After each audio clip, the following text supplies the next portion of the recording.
ba bông ô này tức lang lâu này mùa mưa trái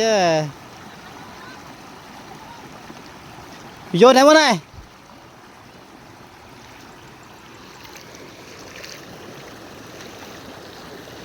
đo sang cuối cuốn đi ha